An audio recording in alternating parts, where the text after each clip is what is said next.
జ్యోతిష్య శాస్త్రం ప్రకారం 2025వ సంవత్సరం ఫిబ్రవరి 3వ తేదీ నుండి 10 రోజుల కాలం పాటు వృశ్చిక రాశి వారు ఎటువంటి శుభ అశుభ ఫలితాలను పొందుతారో తెలుసుకోవాలంటే ఈ వీడియోని స్కిప్ చేయకుండా పూర్తిగా చూడండి.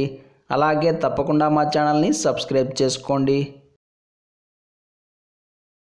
వృశ్చిక రాశి వారికి ఈసారి రవి, గురువు మరియు శుక్రులు సంపూర్ణంగా లక్షణంగా యోగిస్తున్నారు.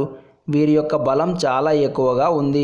శుక్రుడు ఉచ్చ స్థానంలో సంచారం చేయడం అనేది వీరికి బాగా కలిసి వస్తుంది. ఈ శుక్రుడు యోగించడం వలన మీకు మానసిక సంతోషం అనేది కలుగుతుంది. మీ పేరు ప్రఖ్యాతలు పెరగడానికి అవకాశాలు ఏర్పడుతున్నాయి. మీ రంగాల్లో ఉన్నత స్థాయికి వెళ్ళే అవకాశం ఉంది.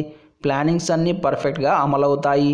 మీ అలసటను తగ్గించుకోవడానికి, పనులను చకచకా పూర్తి చేసుకోవడానికి మీరు చేసే ప్రయత్నాలు తప్పకుండా కలిసి వస్తాయి. బంధుమిత్రుల యొక్క సహాయ సహకారాలను అందుకుంటారు. శత్రువులను కనిపెట్టి వారిని దెబ్బతీయడానికి మీరు వేసే ఎత్తులు చాలా చక్కగా కలిసి వస్తాయి. బిజినెస్లు చేసేవారికి, అలాగే ఇంటికి పని మనుషులు కావాలి అనుకునే వారికి మంచి వర్కర్స్ దొరికే అవకాశం ఉంది. అయితే రాబోయే 10 రోజుల కాలం మాత్రం కొంచెం మధ్యస్థంగా వెళ్తోంది. కొద్ది రోజులు బాగుంటే కొద్ది రోజులు బాగుండదు. 2 రోజులు బాగుంటే 2 రోజులు బాగుండదు. అందుకే ఆర్థికపరమైన వ్యవహారాల్లో జాగ్రత్తగా ఉండాలి. ఖర్చులు బాగా పెరుగుతాయి. ఏ పనైనా సరే పూర్తి అయ్యే వరకు దాని గురించి చర్చించకపోవడమే మంచిది. పనులను సీక్రెట్గా పూర్తి చేయాల్సి ఉంటుంది.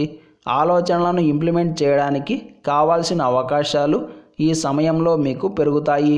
విద్యార్థులకు యోగదాయకంగా ఉంటుంది. మనసుకు ఆనందం కలిగే విధంగా కొన్ని సంఘటనలు చోటు చేసుకుంటాయి.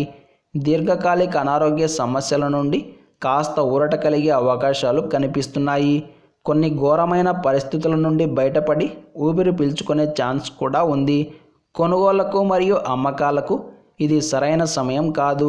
మొత్తం మీద వృశ్చిక రాశి వారికి ఈ 10 రోజుల కాలం మొత్తం కొంత మధ్యస్థంగా సాగుతోంది. ఈ 10 రోజుల కాలం పాటు వృశ్చిక రాశి వారు తప్పకుండా నవగ్రహ స్తోత్రాన్ని పారాయణం చేయండి. ఈ సోమవారం రోజున ఉన్నటువంటి తిథి పంచమి, నక్షత్రం రేవతి నక్షత్రం. రాహుకాలం ఉదయం 7:30 నుండి 9 గంటల వరకు. యమగండం ఉదయం 10:30 నుండి 12 గంటల వరకు.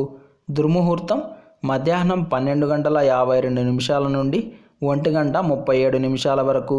తిరిగి మధ్యాహ్నం 3:07 నుండి 3:53 వరకు.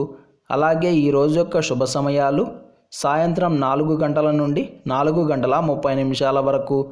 ఈరోజు పంచాంగం ప్రకారం అన్నప్రాసన, అక్షరాభ్యాసం, ఉపనయనం, పెళ్లిచూపులు, నిశ్చితార్థం, వివాహం, గృహప్రవేశం, అగ్రిమెంట్లు, క్రయ విక్రయాలు, ప్రయాణాలు, పరిచయాలకు, వాహన విషయాలకు, నూతన వస్త్రాభరణాల కొనుగోళ్లకు మరియు ధరించడానికి కాలం అనుకూలంగా ఉంది. ఈ రోజంతా శుభప్రదంగా సాగడానికి, చేయాల్సిన పనులు సకాలంలో పూర్తి కావడానికి, అదేవిధంగా విజయం పొందడానికి ఉదయం నిద్రలేచి స్నానం ఆచరించిన తరువాత మీకు దగ్గరలో ఉన్న శివాలయానికి వెళ్ళి స్వామివారికి నమస్కారం చేసుకొని తీర్థ ప్రసాదాలు స్వీకరించిన తరువాత దినచర్యను ప్రారంభం చేస్తే అంతా శుభమే కలుగుతుంది. ఈ సోమవారం రోజు యథాశక్తిగా సూర్య భగవానుడిని ఆరాధన చేయాలి. ఆదిత్య హృదయ స్తోత్రం పారాయణం చేయాలి.